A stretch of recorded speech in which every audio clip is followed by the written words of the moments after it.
Well, here we are with a very special offering for you today on Korea Now. We have an official who we've spoken about on many times, maybe even speculated about what was in her mind. But now we can ask Kang Kyung-wha herself, the Foreign Minister of South Korea. Thank you so much for taking the time. Happy to be here. And in the last few days, one of the big talking points has been the trip of Kim Yong-chol, Pyongyang's top nuclear negotiator, to the United States. And that sparked a lot of hope that we will indeed see that second summit between North Korean Chairman Kim Jong-un and US President Donald Trump. What's your broad forecast for that summit? Well, I think the visibility for a second US-North Korea summit has been certainly enhanced by the latest developments. I think it will be, if it happens, a very important milestone that further builds upon the developments of last year.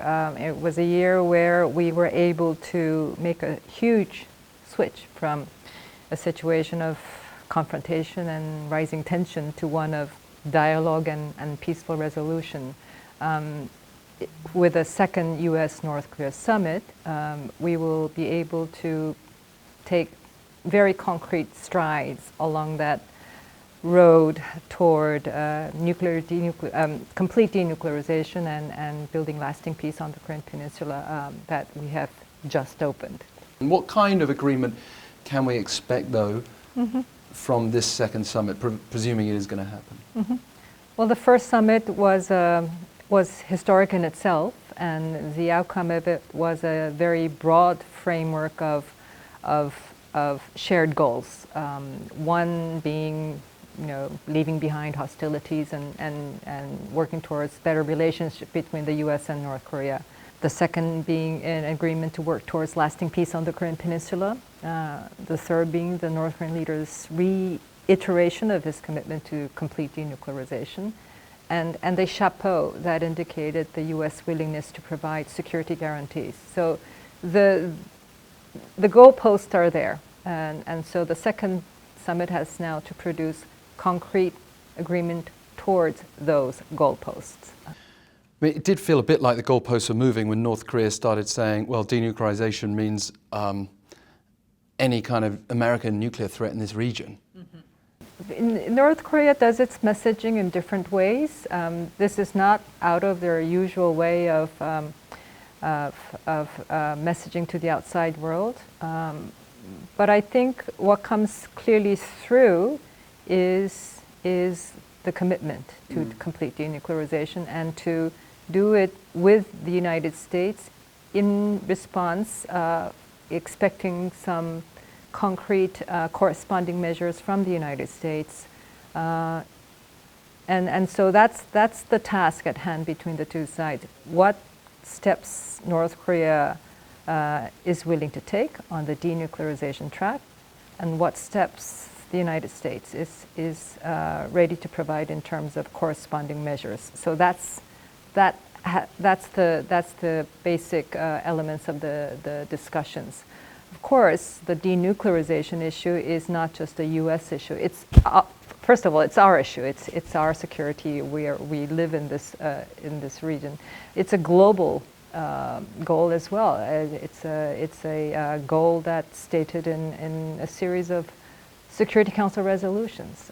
So the U.S. in fact is there on behalf of the global community negotiating with North Korea. You talked about corresponding measures. One thing we know North Korea would like very much, and I think many South Koreans would like as well, is an end of war declaration. What kind of steps could we expect from North Korea in return? What would those steps look like?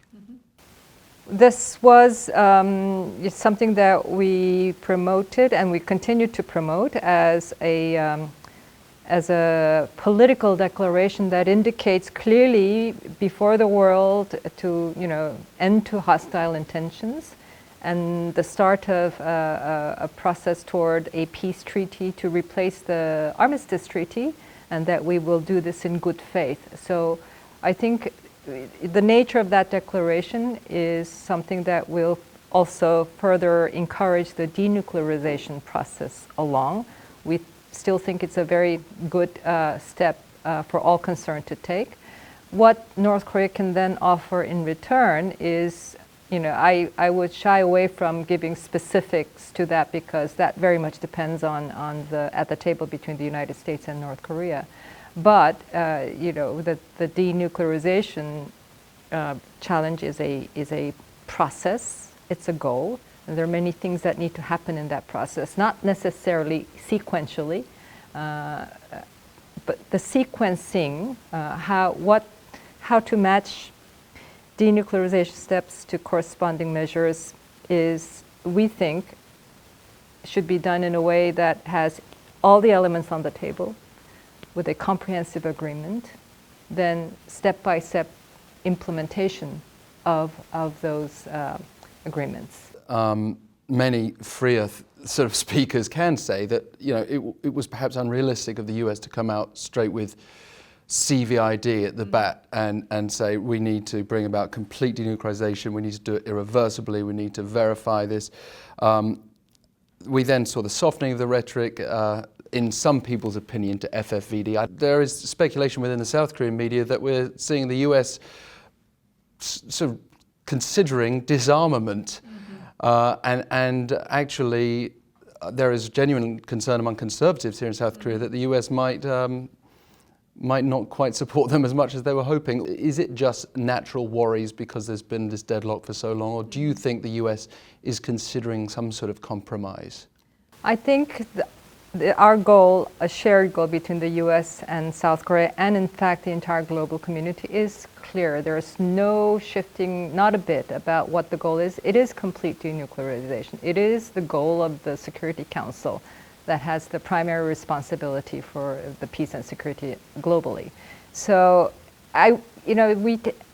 press has a tendency to zero in on specific statements and to read policy changes in those statements. I think that's excessive.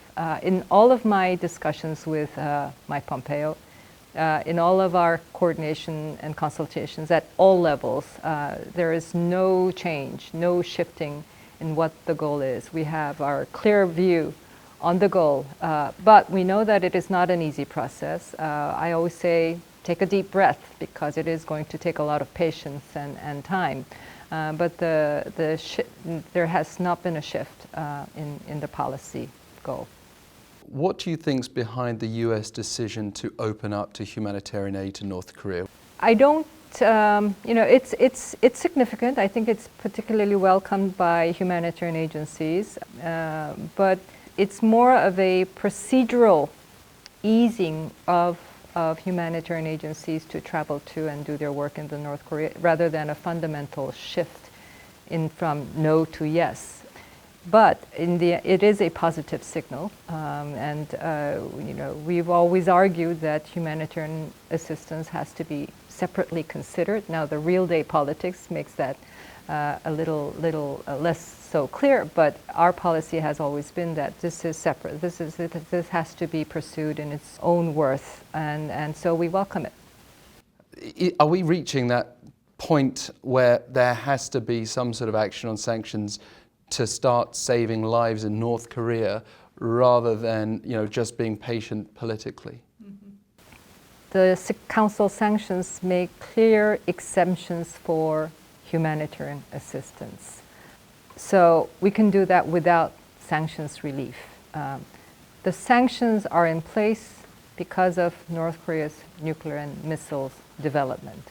So sanctions relief is dependent upon North Korea's actions on its nuclear and missiles development. That, I think, is very clear. And so, as long as we don't see visible action, as long as we are assured that North Korea is well on its way to complete denuclearization, the sanctions will have to be faithfully implemented.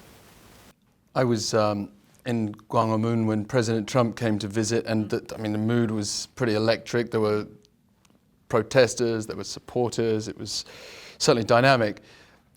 I just can't even imagine how that would be ramped up if we saw Chairman Kim driving through Gwanghwamun for a meeting with President Moon Jae-in. From a security point of view alone, that's a massive headache. But if that were to happen, can you see it happening within this year? And how meaningful would that be? We certainly hope to see it happening sooner rather than later. Yes, there will be these challenges. We are a vibrant democracy with very different views.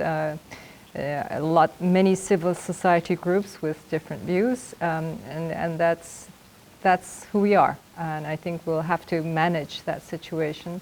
But if it happens, it will be of a huge historical significance. The thing is, if it happens, it will be an indication things will have been going very well up until that point, presumably, as you know, his failure to come, obviously, in 2018 was very much in line with the deadlock with US talks. Is there a danger instead, though, that we'll see Chairman Kim go down this new way that he talked about in that New Year speech? But I think the new way, yes, I think, you know, it's both the domestic and the international audience intended there. You know, I think that was while, you know, shoring up the North Korean position before coming back to the table with the United States, you know, but also to the domestic audience. And so, you know, every line of what the chairman says is picked and meticulously analyzed, and we of course are, North Korea experts are trying to see what that means. But at the end, you have to see that in the larger context of the developments since then. Since then, as we see, there is re-engagement at the high level. And as I said, the visibility has now been very much enhanced because of the recent developments. The Defense Ministry's white paper had reclassified North Korea's state as enemy. Is that peace process in danger? The South-North peace process? Well, particularly President Moon's peace process. I think, you know, the peace process is not just South-North process. It's basically, if just technically, it's at least a three-way or a four-way process if we were to build, you know, something that replaces the armistice. The armistice is what defines relations for the past 65 years. And that has to be replaced by something that involves all the signatories to the armistice. So formal peace is more than just South and North Korea. But on the South-North Korea track, through these 3 summit meetings, numerous follow-up meetings, the dialogue is very active. You know, we've had a major agreement on the military front that has resulted in steps that have hugely reduced the possibility of something happening on the DMZ that could lead to something much bigger. And so these confidence building measures on the military side. Having grown up in this part of the world with this, you know, this fear that something could happen, that is huge. And then we've had a survey of the rails. So, you know, there's active happenings between South and North Korea. But again, all within in keeping with and adhering to the global sanctions regime. So yes, it's not full-fledged, but within that confines, there are lots of things happening. And so I think the dynamics is active enough and strong enough so that it will continue. Well, I've seen the tensions go round in this cycle. I'm sure fear what happens when we return, if we return to tensions. What do you see the situation looking at a year from now, for example? Do you have that contingency in your mind? Well, I don't want to speak in hypotheticals. I can always hope and draw a beautiful picture, but definitely what we aim to do is real significant and sure strides on the denuclearization track. And as you know, the sanctions very much depend on denuclearization. But if we get significant tracks there, I think that then further expands the horizons for South-North cooperation. And the one thing that's not often talked about is the North Korean leaders' repeated commitment to delivering economic development for the country. And he knows clearly that he cannot deliver that under the sanctions regime. And for the sanctions regime to be lifted, he needs to deliver on the denuclearization track. I think we just need to reflect a little bit on another near neighbour, and that's Japan. And it's another big part of your job as foreign minister to handle this very difficult diplomatic relationship. This pattern has now been in place for years, and we have these elderly victims of colonial era abuses. What is your message to the Japanese government and to anyone who might be particularly interested in this issue right now, as time is very much running out? And in these matters, you do have to take a victims-centered approach. What do they think? How can their sense of injustice be alleviated? You know, but so there are issues of the past that have not been fully resolved. We will have to manage that, and we want to do it with cool, as professional diplomats. With measured rhetoric, measured discussions. We also want to move along and then expand our ties on other fronts. So economic collaboration, our business ties are huge, our people-to-people and cultural ties. So we very much want to take a two-track approach, deal with the difficult issues of the past as they are, but our focus on the victims, but also, do things on these many other tracks that the two countries can do to benefit each other. So that's the basic approach of my government. I will not comment on the conduct of our counterparts, but I think in the end, I think there are facts about the past. There is a huge sense of injustice by the victims of the past, and you cannot ignore that. Well, thank you so much. I don't know whether your legacy will be North Korea related, Japan related, or both, but we wish you all the best with both of those. Foreign Minister Kang Kyung-wha. Thank you very much. Thank you for joining us on Korea Now. Thank you. Congratulations, Korea Now, on breaking 10,000 in subscription in 3 months of operation. I wish you growth in leaps and bounds so that you become a trusted channel of information about happenings here in Korea to the global audience.